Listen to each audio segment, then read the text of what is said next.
pamamagitan ng isang matinong pag-uusap, nagkasundo sina Pangulong Rodrigo Duterte at Chinese President Xi Jinping na payagan ang mga Tsinong mangingisda sa loob ng ating teritoryo. Pero katwiran ng ilan, hanggat walang karampatang dokumento, ang kasunduang ito ay mistulang isinulat lang raw sa tubig. Aalamin ng ating kabrigadang si Joseph Morong kung fact or fake nga ba ang kasunduang ito sa pagitan ng Pilipinas at China tungkol sa pangingisda sa West Philippine Sea. Tapos yung dyan, sabi nila, would you allow the fisherman to fish? Of course. It was a mutual agreement. Sige, bigayan tayo. When I said I allowed, that was on the premise that I own the property. President Duterte can validly enter into legally binding international verbal agreements with other states for in behalf of the Philippines. As chief architect of the nation's foreign policy, the President can enter into executive agreements with other nations for the execution and implementation of the laws crafted by Congress, as well as treaties entered into by our country. These executive agreements, with due respect, do not require Senate concurrence. Fact check. Tama ba ang sinabi ni Senator Francis Tolentino na valid o may bisa at legally binding ang anumang verbal agreement na pinapasok ng ating Pangulo, lalo na't may kinalaman yan sa Pilipinas at sa ibang bansa? At sa isang executive agreement daw, sabi ni Senator Tolentino, hindi na raw kailangan ng pagpayag o concurrence ng Senado dito. Yan ang isa-isay natin dito sa Fact or Fake. Una sa lahat, ang legal term para sa verbal agreement ay oral agreement. Sa batas, kahit sino pwede pumasok sa isang oral agreement basta maayos itong pinagkasunduan at walang pilitan. Pero kapag lider na ng mga bansa ang pinag-uusapan, when it comes to agreement between states, you call that international agreement. Iba na yan. The agreement is generally governed by the Vienna Convention on the Law of Treaties of 1969. Vienna Convention on the Law of Treaties? That is the law that governs the making of treaties or any other form of agreement between states. Sa madaling sabi, ang international agreements sakop ng international laws. At ayon sa international laws, dapat maayos na nakasulat ang mga kasunduan sa pagitan ng dalawang bansa. The Vienna Convention defines a treaty or international agreement as an agreement between states in written form and requires that this be embodied in an instrument or instruments. Pero ito kasi yan, yung oral o verbal agreement na pinag-uusapan may kinalaman sa ating exclusive economic zone.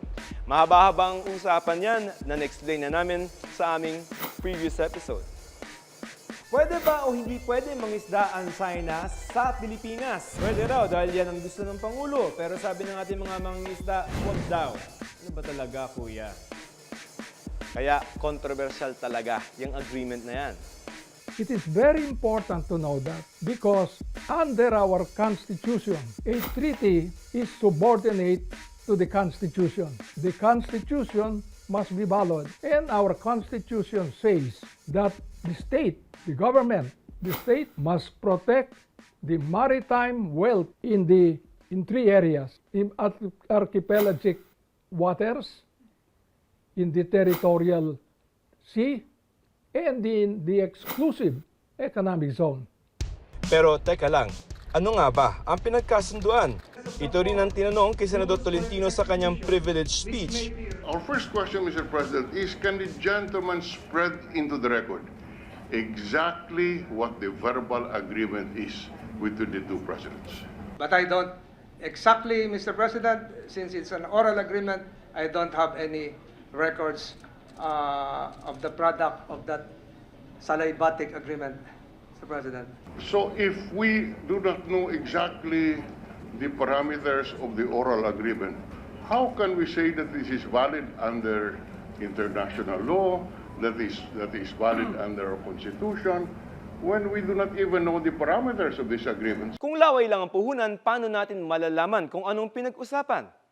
Mismong saligang batas na natin ang nagsasabi dapat ma-review ng korte ang kahit anong kasunduan na gagawin ng Pangulo sa ngalan ng bansa. Ngayon, kung may power of review ang mga korte, kailangan meron silang tinitignan na dokumento. Otherwise, that provision of the Constitution can never be exercised. Malinaw sa akin na hindi dapat pinapayagan ang verbal agreement, especially if it raises very serious issues about territorial sovereignty, about the dispossession of our natural resources. Yung mga bagay na yan have to be consistent with the Constitution. Paano naman kung executive agreement? As chief architect of the nation's foreign policy, the President can enter into executive agreements with other nations. Even executive agreements have some element of legislative participation. It's not true that the executive agreement is entirely rooted in the power of the President. So, you'll see there, when you speak of do these agreements create policy? They do. And when you speak of policy or political questions, you cannot create that entirely out of executive power or authority. It would be very easy. Sabihin mo, ay pinayagan ko yan ayos na kami ni Presidente X. My God, we will be at the mercy of oral agreements. Eto yun guys, tama ba yung sinabi ni Senator Tolentino na valid at legally binding ang anumang verbal agreement na pinapasok ng ating Pangulo? The facts. Bago maging valid at legally binding ang isang international agreement, dapat una, napagkasunduan ito ng mga lider ng mga bansa.